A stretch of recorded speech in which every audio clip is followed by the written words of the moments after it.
You don't necessarily think about it this way or see this because you are so used to having threats and pain and trauma and abuse and, bullying, treatment, disrespect, all kinds of abusive treatment happening in your life when you are a narcissistic abuse victim, a narcissistic abuse survivor, a sensitive person, empath, highly sensitive person, a spiritual person. You're kind and giving and loving, but these people attack you very often. That is how the system is apparently created.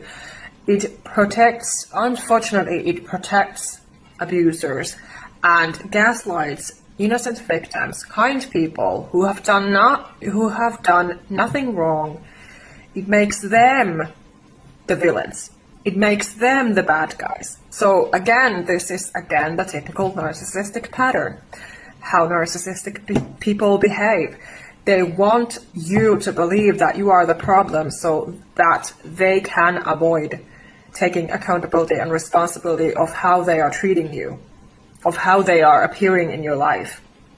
And so sometimes being rude seriously can save your life, because these people, whether quickly or slowly, can end up destroying and killing you. When you are a sensitive person, you can develop autoimmune disease, for example, all kinds of symptoms. You cannot sleep, you cannot eat, you have mental health issues, seriously. You are struggling spiritually, mentally, emotionally, physically, in every single way possible. You are ashamed of yourself. You don't know who you are, especially if you had narcissistic parents and you've been the family scapegoat. So these are huge traumatizing issues and situations what happen. And should you spend your entire life in therapy until you die? I don't think so. I never agreed with that. And it's really infuriating if people are constantly saying to you, you should go to therapy, you should go to therapy, have you gone to therapy? Instead of authentically just being there for you. How about just, having a kind person who would just listen to you authentically, face you authentically, and allow you to tell your story and be who you are. Of course, I can provide that in my one-on-one sessions if you're interested, or you can join my coaching program. Those are my options that I'm offering. And of course, my book will also help you. But I'm just saying generally with painful experience that sometimes it can seriously save your life the more rude you are being with these people.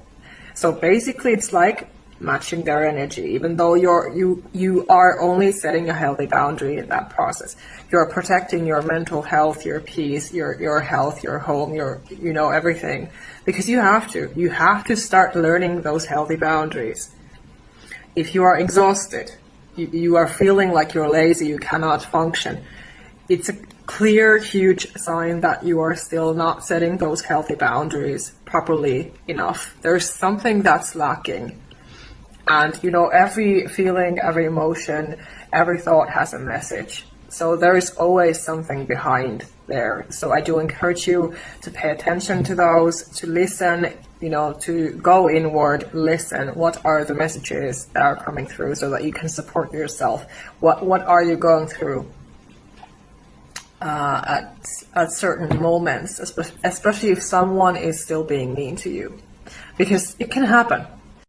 But anyway, here's a tip that, the more rude you can be, even though it can be very difficult as a sensitive, kind person, yes, of course, that's the last thing in our minds. But honestly, it can save you. So even if you feel like the bad guy for setting a boundary, for speaking the truth, for speaking up, you're doing the right thing. So you have to start believing in that fact that you're doing the right thing. You're supporting your nervous system. You're supporting your trauma healing. You're supporting yourself in every single way possible, empowering yourself. So if someone is, for example, on the phone or via message being mean to you, email, chat, whatever it is, notice the sign, pay attention to their energy, their tone of voice, their tone of how they are writing to you. Is it disrespectful? Is it downgrading? Are they talking to you like they're talking to an idiot, a child? So these are huge signs that they're trying to control you. They're trying to put you down. They do not accept your authentic opinions. They do not accept you for who you are. They get triggered because of who you are. And it's their problem, not yours. But it can happen. And so that is why I do recommend that you do pay attention to that and cut off that interaction as soon as possible, because it's not serving you and it's not serving them. Even if they think that it does, but it's not. It's only hurting you. And especially if you're feeling vulnerable, it can be, again, triggering your trauma. So it's not okay that would happen. They don't deserve that from you, and it's not healthy for you to go into a panic attack again, to have your cortisol levels to rise up again, because you're already used to having threats, especially if you are a narcissistic abuse survivor since childhood. So your nervous system has been wired to basically expect danger and to feel like you're always attacked. So it's such a dark place, a heavy place to be in, to have your trauma memories be triggered, your reactions be triggered. So obviously you need to protect yourself. As a child, you likely could not protect yourself, so that is why you can still be feeling like this, even more so for that reason. You can be overthinking, what happened, what they said, what you said, etc. But they do not deserve that. Those abusers do not deserve that. And it's giving energy to them. If you're thinking about them, you're giving energy to them. So do yourself a favor and cut them off as soon as possible. Cut off the interaction. Choose your peace, protect your peace, your mental, physical health, your home. After you have set your boundary, you say no once, it should be enough. If it's not enough, if they keep on attacking you, calling you, stalking you, whatever, then it's a clear sign that they're very manipulative, they're very controlling. It's like they are not getting the message. Because again, a healthy person, a decent, respectful, smart person, a smart adult respects when you say no once.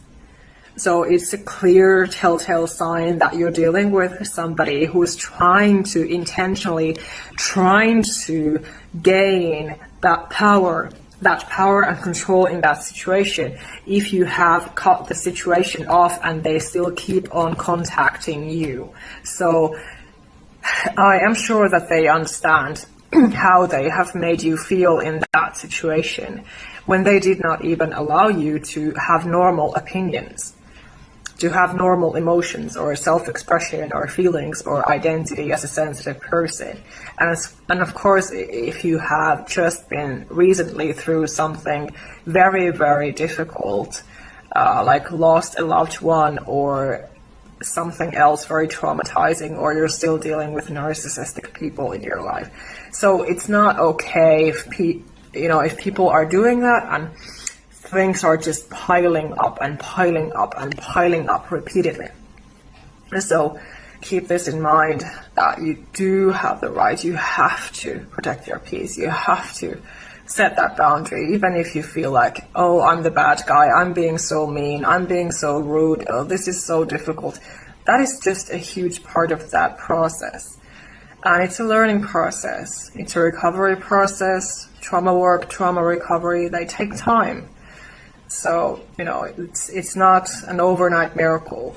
So try to focus on the good and choose peace, and follow me for more help and support. Buy my book, Apply to Work with Me. If you need more help and support one-on-one, I would be glad to be listening to and guiding you through your healing process, and to hear about your situation, what it is that you're going through that I could help with.